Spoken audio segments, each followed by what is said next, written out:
students, welcome back to my class. So today we were going to discuss about the respiratory system of frog. Okay. So what do you mean by respiration? It is the process by which oxygen is taken to the tissues from outside and utilized for oxidative reactions, and carbon dioxide is eliminated from tissues to the outside. നിങ്ങൾക്ക് എല്ലാവർക്കും അറിയാവുന്ന കാര്യമാണ് oxygen ഔട്ട്സൈഡിൽ നിന്ന് എടുത്തിട്ട് അത് oxidative റിയാക്ഷൻസിന് use ചെയ്യുന്നു, പകരം carbon dye oxide eliminate ചെയ്യുന്നു. Okay. Respiration takes place in 2 stages. അതായത് എക്സ്റ്റേണൽ റെസ്പിറേഷൻ നടക്കുന്നുണ്ട്, അതുപോലെ തന്നെ ഇന്റേണൽ അല്ലെങ്കിൽ സെല്ലുലാർ റെസ്പിറേഷൻ നടക്കുന്നുണ്ട്. അപ്പൊ ഫ്രോഗിലത്തെ എക്സ്റ്റേണൽ റെസ്പിറേഷൻ ആണ് നമ്മൾ നോക്കാൻ പോകുന്നത്. It is of 3 kinds. They are integumentary or cutaneous respiration, buccal respiration and pulmonary respiration. Okay. So first one, cutaneous respiration. So cutaneous എന്ന് പറയുമ്പോൾ നിങ്ങൾക്ക് മനസ്സിലായി കാണും, റെസ്പിറേഷൻ ത്രൂ സ്കിൻ ആണ് cutaneous respiration എന്ന് പറയുന്നത്. So cutaneous respiration takes place by simple diffusion through the moist and richly vascular skin. ഫ്രോഗിന്റെ richly vascular ആയിട്ടുള്ള മോയിസ്റ്റ് സ്കിന്നിലൂടെയുള്ള റെസ്പിറേഷൻ ആണ് cutaneous respiration. അത് നടക്കുന്നത് സിമ്പിൾ ഡിഫ്യൂഷൻ വഴിയാണ്. Okay. During this the carbon dioxide of capillary blood is exchanged for the oxygen of the outer medium. And ഈ respiration എന്ന് പറയുന്നത് ആ ഫ്രോഗ് വാട്ടറിലായാലും ലാൻഡിലായാലും പോസിബിൾ ആണ്. ആൻഡ് ഓൾസോ ഇറ്റ് ഈസ് ഏറ്റവും കൂടുതൽ ഓക്സിജൻ കിട്ടുന്നത് ഫ്രോഗിന് ഈ ക്യൂട്ടേനിയസ് റെസ്പിറേഷൻ വഴിയാണ്. And it is most important ആണ്. Okay. And it is also known as always occurring respiration. കാരണം ഫ്രോഗ് പുറത്ത് ലാൻഡിലായാലും വാട്ടറിലായാലും ഒക്കെ നടക്കുന്നത് ഈ ക്യൂട്ടേനിയസ് റെസ്പിറേഷൻ ആണ്. So it's also known as always occurring respiration. So it's all about cutaneous respiration. Second one, buccal respiration. It also takes place by simple diffusion through thin, moist and highly vascular buccal epithelium. ഇതും simple diffusion വഴി നടക്കുന്നത് തന്നെയാണ്. And അത് നടക്കുന്നത് buccal എപ്പിത്തീലിയത്തിലൂടെയാണ്. Okay. It is possible only when frog is on land. ലാൻഡിലാവും മാത്രമാണ് possible ആവുന്നുള്ളൂ. അതുപോലെ തന്നെ അത് എങ്ങനെയാണ് നടക്കുന്നത് നോക്കാം. ആ സമയത്ത് എക്സ്റ്റേണൽ നോസ്ട്രിൽസ് ഫ്രോഗ് ഓപ്പൺ ആയിരിക്കും. ഫ്രോഗിന്റെ എക്സ്റ്റേണൽ നോസ്ട്രിൽസ് ഓപ്പൺ ആയിരിക്കും. മൗത്ത് ആൻഡ് ഗ്ലോട്ടിസ് ക്ലോസ്ഡ് ആയിരിക്കും. Then it moves its buccal floor up and down. And buccal floor up and down move ചെയ്തുകൊണ്ടിരിക്കുന്നുണ്ടാവും. So when buccal floor is moved down, buccal floor താഴേക്ക് move ചെയ്യുന്ന സമയത്ത് അവിടുത്തെ volume increase ചെയ്യും, pressure decrease ചെയ്യും. Buccal ക്യാവിറ്റിയിലെ volume increase ചെയ്യും, pressure decrease ചെയ്യുന്നു. Soon എന്ത് ചെയ്യുന്നു? ഫ്രഷ് അറ്റ്മോസ്ഫിയറിക് എയർ എന്ത് ചെയ്യുന്നു? ബക്കൽ ക്യാവിറ്റിയിൽ എൻ്റർ ചെയ്യുന്നു. Through nostrils. നോസ്ട്രിൽസിലൂടെ ബക്കൽ ക്യാവിറ്റിയിൽ എയർ എൻ്റർ ചെയ്യുന്നു. Through the buccal epithelium gaseous exchange takes place between oxygen of this air and carbon dioxide in the blood. അപ്പൊ ബക്കൽ എപ്പിത്തീലിയത്തിലൂടെ ഓക്സിജനും കാർബൺ ഡൈ ഓക്സൈഡും തമ്മിലുള്ള എക്സ്ചേഞ്ച് പോസിബിൾ ആവുന്നു. Consequently buccal cavity is filled with carbon dioxide. Then buccal floor എന്ത് ചെയ്യുന്നു? Upwards move ചെയ്യുന്നു. കാർബൺ ഡൈ ഓക്സൈഡിനെ പുറത്തേക്ക് നോസ്ട്രിൽസിലൂടെ ഫോഴ്സ് ആയിട്ട് പുറത്തേക്ക് കളയുന്നു. ഓക്കെ. അങ്ങനെയാണ് ബക്കൽ റെസ്പിറേഷൻ പോസിബിൾ ആവുന്നത്. Third one, pulmonary respiration. So pulmonary respiration എന്ന് പറയുന്നത് അത്ര സിഗ്നിഫിക്കന്റ് അല്ല ഫ്രോഗില്. കാരണം it only supplements cutaneous and buccal respirations. അത് സപ്ലിമെന്റ് ചെയ്യുന്ന മാത്രമേ ഉള്ളൂ മറ്റേ റെസ്പിറേഷൻസിനെ. And it is possible only when frog is on land. Frog ലാൻഡിൽ മാത്രമാണ് ഇത് പോസിബിൾ ആവുന്നുള്ളൂ. ഇനി എന്താണ് organs of pulmonary respiration? Mainly ഫ്രോഗിലുള്ള ഓർഗൻ എന്ന് പറയുന്നത് ലങ്സ് ആണ്.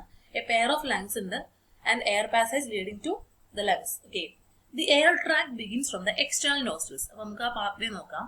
എയർ ട്രാക്ട് ബിഗിൻ ചെയ്യുന്നത് എക്സ്റ്റേണൽ നോസ്ട്രിൽസ് എന്നാണ്. അവിടുന്ന് എയർ എൻ്റർ ചെയ്യുന്നു. Leading from them are 2 nasal canals. അത് കഴിഞ്ഞിട്ട് 2 നേസൽ കനാൽസ് കാണുന്നുണ്ട്. നേസൽ കനാൽസ് കഴിഞ്ഞാൽ എന്ത് കാണുന്നു? They open to the buccal cavity by the internal nostrils. Internal nostrils വഴി ബക്കൽ ക്യാവിറ്റിക്ക് ഓപ്പൺ ചെയ്യുന്നു. Then on the buccal floor is a vertical opening called glottis. നിങ്ങൾക്ക് ബക്കൽ ഫ്ലോറിൽ ഒരു വെർട്ടിക്കൽ ഓപ്പണിംഗ് കോൾഡ് ഗ്ലോട്ടിസ് കാണാം. അത് എവിടേക്കാണ് നീങ്ങുന്നത്? ലാരിഞ്ചോ ട്രക്കിയൽ ചേംബറിലേക്കാണ് ഈ ഗ്ലോട്ടിസ് ഓപ്പൺ ചെയ്യുന്നത്. ആൻഡ് ഈ laryngo tracheal chamber 2 short tubes ആയിട്ട് ഡിവൈഡ് ചെയ്യുന്നുണ്ട്. It is bronchi. ആ ബ്രോങ്കൈ എവിടേക്ക് പോകുന്നു? 2 ലങ്സിലേക്കും പോകുന്നു. ഓക്കെ. പിക്ചർ നോക്കിയാൽ മനസ്സിലാവും. സോ ഗ്ലോട്ടിസ് ഓപ്പൺ ആവുന്നു, അത് പോകുന്നത് ലാരിഞ്ചോ ട്രക്കിയൽ ചേംബറിലേക്കാണ്. അവിടെ 2 ബ്രാഞ്ച് ഉണ്ട്, ബ്രോങ്കസ്. അത് എവിടേക്ക് പോകുന്നു? ലങ്സിലേക്കും പോകുന്നു, 2 ലങ്സിലേക്ക് പോകുന്നു. Okay. The wall of laryngeal tracheal chamber എന്ന് പറയുന്നത് സപ്പോർട്ടഡ് ബൈ 5 കാർട്ടിലേജസ് ആണ്. Namely paired arytenoid and pre arytenoid cartilages and the unpaired cricoid cartilage. അങ്ങനെ 3 കാർട്ടിലേജ് കൊണ്ടാണ്, 5 കാർട്ടിലേജസ് കൊണ്ടാണ് അതിന്റെ ചേംബറിന്റെ വാള് ഫോം ചെയ്തിട്ടുള്ളത്. പിന്നെ ലങ്സ് എന്ന് പറഞ്ഞാൽ തിൻ വാൾഡ് ആണ്. ഇലാസ്റ്റിക് സാക്സ് ഉണ്ട് അതിൽ. They have external peritoneal covering called pleural membrane. ലങ്സിന്റെ കവറിംഗ് ആണ് പ്ലൂറൽ മെംബ്രെയിൻ. അതുപോലെ തന്നെ below the pleural membrane, wall of lung is composed of unstriped muscles and connective tissue. Okay. Ciliated epithelium contains numerous unicellular mucus glands which produce mucus. Ciliated epithelium ഒരുപാട് എന്ത് കാണുന്നുണ്ട്? Internal lining ആണ് ciliated epithelium. അപ്പൊ അതിൽ എന്ത് ഒരുപാട് mucus glands കാണാം. അത് മ്യൂക്കസ് പ്രൊഡ്യൂസ് ചെയ്യുന്നുണ്ട്. ആ സീലിയം മ്യൂക്കസ് എന്തിനാന്ന് വെച്ചാൽ ഈ ലങ്സിൽ എൻറ്റർ ചെയ്യുന്ന എയറിന്റെ കൂടെ ഒരുപാട് പാർട്ടിക്കിൾസ് ഉണ്ടായിരിക്കുമല്ലോ, പുറത്തുനിന്നുള്ള പാർട്ടിക്കിൾസ് ഉണ്ടായിരിക്കും. അപ്പൊ അതിനൊക്കെ ഫിൽറ്റർ ചെയ്യുന്നതിന് വേണ്ടിയിട്ടാണ്, അല്ലെങ്കിൽ അതിനൊക്കെ ഒഴിവാക്കുന്നതിന് വേണ്ടിയിട്ടാണ് സീലിയ ആൻഡ് മ്യൂക്കസ് അവിടെ ഉള്ളത്. ഓക്കെ. പിന്നെ cavity of lungs is partitioned into numerous air chambers called alveoli by means of numerous septa. ഈ ലങ്സിന്റെ ക്യാവിറ്റിനെ പാർട്ടീഷൻ ചെയ്തുകൊണ്ട് എന്ത് കാണുന്നുണ്ട്? ന്യൂമറസ് എയർ ചേമ്പേഴ്സ് ആയിട്ട് അതിനെ പാർട്ടീഷൻ ചെയ്തിട്ടുണ്ട്. Called alveoli. ഒരുപാട് ആൽവിയോളെ കാണാം. അത് ബൈ സെപ്റ്റ വഴിയാണ് അതിനെ പാർട്ടീഷൻ ചെയ്തിട്ടുള്ളത്. And lung wall and septa are richly vascularised ആണ് വിത്ത് ബ്ലഡ് കാപ്പിലറീസ്. അവിടെ ഒരുപാട് കാപ്പിലറീസ് ഈ ലങ്സിൽ കാണപ്പെടുന്നു. ഓക്കെ. നമുക്ക് എന്താണ് മെക്കാനിസം ഓഫ് പൾമണറി റെസ്പിറേഷൻ നോക്കാം. It involves to process. They are inspiration and expiration. Okay. എങ്ങനെയാണ് നടക്കുന്നത് നോക്കാം. These are affected by the up and down respiratory movements of the buccal floor by the activity of two sets of muscles, namely sternohyal muscles and petrohyal muscles. അത് നടക്കുന്നത് രണ്ട് മസിൽസിന്റെ activity വഴിയാണ്. Up and down respiratory movements, buccal ഫ്ലോറിന്റെ up and down movements ആണ് നടക്കുന്നത് അവിടെ.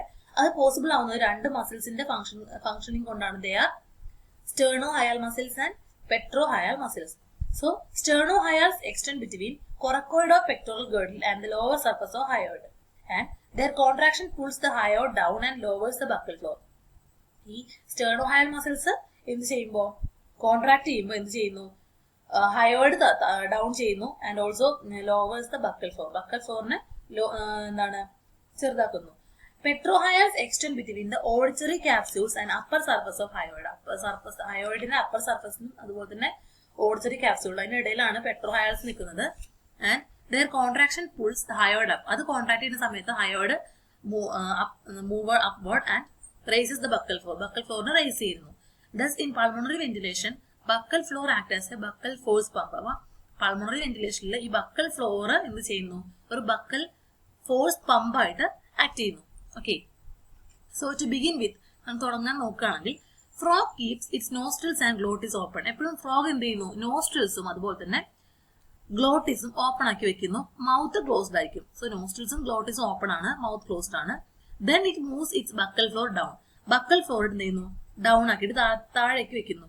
And as a result volume increases and pressure decreases in the buccal cavity. അങ്ങനെ ആകുമ്പോൾ വോളിയം കൂടും, പ്രഷർ കുറയും. കോൺസിക്വന്റ്ലി എന്ത് ചെയ്യുന്നു?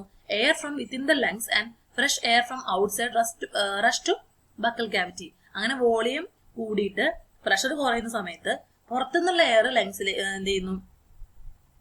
പുറത്തുനിന്നുള്ള എയർ ബക്കൽ ക്യാവിറ്റിക്ക് എൻ്റർ ചെയ്യുന്നു. അതുപോലെ തന്നെ ലങ്സിലുള്ള യൂസ്ഡ് എയർ എന്ത് ചെയ്യുന്നു? അതും ബക്കൽ ക്യാവിറ്റിലേക്ക് വരുന്നു. In the buccal cavity these two get freely mixed. ആ രണ്ട് എയറും കൂടി എന്ത് ചെയ്യും? പ്യുവർ എയറും ഇംപ്യൂർ ആയുള്ള എയറും മിക്സ് ചെയ്യുന്നു. Now the buccal floor is raised to normal level. ആ സമയത്ത് ബക്കൽ ഫ്ലോർ നോർമൽ ലെവലായി മാറും. And this results in an increase in pressure and decrease in volume. അപ്പൊ എന്ത് ചെയ്യുന്നു? അവിടെ പ്രഷർ കൂടും, വോളിയം കുറയും ബക്കൽ ക്യാവിറ്റിയിൽ. കോൺസിക്വന്റ്ലി ആ മിക്സ്ഡ് അപ്പ് എയർസ് എന്ത് ചെയ്യുന്നു? Forced away. ബക്കൽ ക്യാവിറ്റിയിൽ നിന്ന് രണ്ട് ഡയറക്ഷനിൽ ഫോഴ്സ് ചെയ്യുന്നു. അപ്പൊ കാർബൺ ഡയോക്സൈഡ് പുറത്തേക്കും പോകും, ഓക്സിജൻ ഉള്ളിലേക്കും എൻ്റർ ചെയ്യും. So part of it is driven to the outside through nostrils. Nostrils വഴി പാർട്ട് ഓഫ് ഇറ്റ് എന്തായിരിക്കും? കാർബൺ ഡയോക്സൈഡ് ആവും, പുറത്തേക്ക് പോകും. അതിനാണ് നമ്മൾ എക്സ്പിരേഷൻ എന്ന് പറയുന്നത്. And the rest is forced to lungs through glottis. ഗ്ലോട്ടിസിലൂടെ ബാക്കി ഓക്സിജൻ എന്ത് ചെയ്യുന്നു? ലങ്സിലേക്ക് പോകുന്നു. അതിനാണ് നമ്മൾ ഇൻസ്പിരേഷൻ എന്ന് പറയുന്നത്. Okay. So gaseous interchange takes place between the oxygen of the mixed type of air in the lungs and carbon dioxide in the blood. ബ്ലഡിലുള്ള കാർബൺ ഡയോക്സൈഡും അത് തന്നെ അതുപോലെ തന്നെ പുറത്തുള്ള ഓക്സിജൻ കൂടിയാണ് എന്ത് ചെയ്യുന്നത്? ഗ്യാസസ് ഇന്റർചേഞ്ച് നടക്കുന്നത്. അവിടെ രണ്ട് എയറും കൂടി മിക്സ് ആയി അതിൽ ബ്ലഡിലുള്ള കാർബൺ ഡയോക്സൈഡും പുറത്തുനിന്നുള്ള ഓക്സിജനും കൂടിയിട്ട് ഇന്റർചേഞ്ച് നടക്കുന്നു. As a result lungs get filled with carbon dioxide. Part of it flows to buccal cavity when buccal floor is lowered next time. Okay. പിന്നെ എന്ത് ചെയ്യുന്നു? ബക്കൽ ഫ്ലോർ ലോവർ ചെയ്യുന്ന സമയത്ത് പിന്നെയും പാർട്ട് ഓഫ് ഇറ്റ് എന്ത് ചെയ്യുന്നു? Buccal ക്യാവിറ്റിക്ക് enter ചെയ്യുന്നു carbon dioxide. So in ഫ്രോഗിൽ നോക്കുകയാണെങ്കിൽ പൾമണറി റെസ്പിറേഷൻ ഇൻസിഗ്നിഫിക്കന്റ് ആണ്, അല്ലെങ്കിൽ ലീസ്റ്റ് സിഗ്നിഫിക്കന്റ് ആണ്. Because it can supply only A small quantity of oxygen. നമ്മൾ കണ്ടപ്പോൾ അവിടെ രണ്ട് എയറും കൂടി മിക്സപ്പ് ചെയ്യുന്നുണ്ട്. അപ്പൊ എന്ത് സ്മോൾ ക്വാണ്ടിറ്റി ഓഫ് ഓക്സിജൻ മാത്രമാണ് എന്ത് കിട്ടുന്നത്? റെസ്പിറേഷന് വേണ്ടിയിട്ട് ഫ്രോഗിന് കിട്ടുന്നത്. അതുകൊണ്ട് തന്നെ പൾമണറി റെസ്പിറേഷൻ എന്ന് പറയുന്നത് ലീസ്റ്റ് സിഗ്നിഫിക്കന്റ് ആണ്.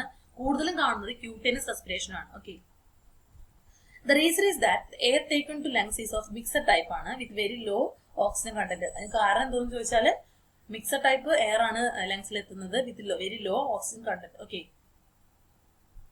Pulmonary respiration frog has following unique features. അപ്പൊ എന്തൊക്കെയാണ് അതിന്റെ യൂണിക് ഫീച്ചേഴ്സ് നോക്കാം. പൾമണറി റെസ്പിറേഷൻ ഫ്രോഗിന്റെ ഒന്ന്, respiratory movements are brought about by buccal floor. അവിടെ ബക്കൽ ഫ്ലോർ ആണ് റെസ്പിറേറ്ററി മൂവ്മെന്റ്സ് പോസിബിൾ ആക്കുന്നത്. ഇൻ ഹയർ വെർട്ടിബ്രേറ്റ്സ് എന്താണ്, അത് റിബ്സിന്റെ മൂവ്മെന്റ് വഴിയാണ് നടക്കുന്നത്. ഓക്കെ, ഇവിടെ ബക്കൽ ഫ്ലോറിന്റെ മൂവ്മെന്റ് വഴിയാണ് റെസ്പിറേറ്ററി മൂവ്മെന്റ്സ് ഉണ്ടാകുന്നത്. Second one, inspiration and expiration occur more or less simultaneously. ഇൻസ്പിറേഷനും എക്സ്പിറേഷനും ഒരേ സമയത്ത് നടക്കുന്നതാണ്, സൈമൾട്ടേനിയസ്ലി നടക്കുന്നതാണ്. പക്ഷെ ഹയർ വെർട്ടിബ്രേറ്റ്സ് എന്താണ്, it's one after the other, ഒന്ന് കഴിഞ്ഞതിന് ശേഷമാണ് അത് അടുത്ത് നടക്കുന്നത്. മൂന്നാമത്തെ കാര്യം, there is free mixing of impure and pure air in the buccal cavity. Buccal ക്യാവിറ്റിയിൽ പ്യൂർ എയറും ഇംപ്യൂർ എയറും ഫ്രീ ആയിട്ട് മിക്സ് ചെയ്യുന്നു. ശരി, പക്ഷെ എന്താണ് ഹയർ വെർട്ടിബ്രേറ്റ്സിൽ എന്ത് ചെയ്യുന്നു, no mixing of fresh and used air in higher vertebrates. Higher വെർട്ടിബ്രേറ്റ്സിൽ അങ്ങനെ രണ്ട് എയറും കൂടിയിട്ട് മിക്സ് ചെയ്യുന്നില്ല, impure and pure air mix ചെയ്യുന്നില്ല. ഓക്കെ, മനസ്സിലായി വിചാരിക്കുന്നു. പൾമണറി റെസ്പിറേഷൻ എന്ന് പറഞ്ഞാൽ എന്തായിരുന്നു, ഫ്രോഗ് സ്റ്റാർട്ട് ചെയ്യുന്നത്, ഫ്രോഗ് അതിന്റെ മൗത്ത് ക്ലോസ് ചെയ്യും, നോസ്ട്രിൽസും ഗ്ലോട്ടിസും ഓപ്പൺ ആയിരിക്കും. ആ സമയത്ത് ബക്കൽ ഫ്ലോർ താഴേക്ക് മൂവ് ചെയ്യുന്നു. അപ്പൊ അവിടെ വോളിയം ഇൻക്രീസ് ചെയ്യുന്നു, പ്രഷർ കുറയുന്നു.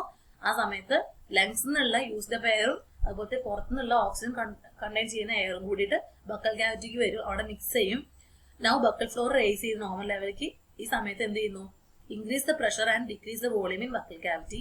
കോൺസിക്വന്റ്ലി എന്ത് ചെയ്യുന്നു, mix type of air is forced away from buccal cavity into 2 directions. 2 ഡയറക്ഷനിൽ എയർ മൂവ് ചെയ്യുന്നു. Part of it is driven to outside through nostrils. അതിന്റെ പകുതി ഭാഗം എന്ത് ചെയ്യുന്നു, നോസ്ട്രിൽസിലൂടെ പുറത്തു പോകും. അതാണ് എക്സ്പിറേഷൻ എന്ന് പറയുന്നത്. ബാക്കി അതിന്റെ റെസ്റ്റ് എന്ത് ചെയ്യുന്നു, ലങ്സിലേക്ക് എത്തുന്നു ത്രൂ ഗ്ലോട്ടിസ്. അതിനാണ് ഇൻസ്പിറേഷൻ എന്ന് പറയുന്നത്. ഗ്യാസസ് ഇന്റർചേഞ്ച് നടക്കുന്ന എപ്പോഴാണ്, take place between oxygen of the mixed type of air in the lungs and the carbon dioxide in the blood. അപ്പൊ അത് ഉള്ളിലേക്ക് എത്തിക്കഴിഞ്ഞു, ആ മിക്സ് ടൈപ്പ് ഓഫ് എയർ. അതിലുള്ള ഓക്സിജനും കാർബൺ ഡൈ ഓക്സൈഡ്, ബ്ലഡിലുള്ള കാർബൺ ഡൈ ഓക്സൈഡും കൂടി മിക്സപ്പ് ചെയ്യുന്നു. ആസ് എ റിസൾട്ട് എന്ത് ചെയ്യുന്നു, lungs get filled with carbon dioxide ആണ്. അപ്പൊ ലങ്സിൽ പിന്നെയും കാർബൺ ഡൈ ഓക്സൈഡ് നിറയും. Part of it flows to buccal cavity when buccal floor is lower next time. പിന്നെ ബക്കൽ ഫ്ലോർ ലോവർ ചെയ്യുന്ന സമയത്ത് പിന്നെയും ആ കാർബൺ ഡൈ ഓക്സൈഡ് അവിടേക്ക് ബക്കൽ ക്യാവിറ്റിക്ക് പോകുന്നു. അത്രയാണ് പൾമണറി റെസ്പിറേഷൻ പറയാനുള്ളത്. നമ്മൾ 3 ടൈപ്സ് റെസ്പിറേഷൻ ആണ് നോക്കിയത്, ക്യൂട്ടേനിയസ്, അതുപോലെ തന്നെ buccal respiration and pulmonary respiration. Okay, thank you.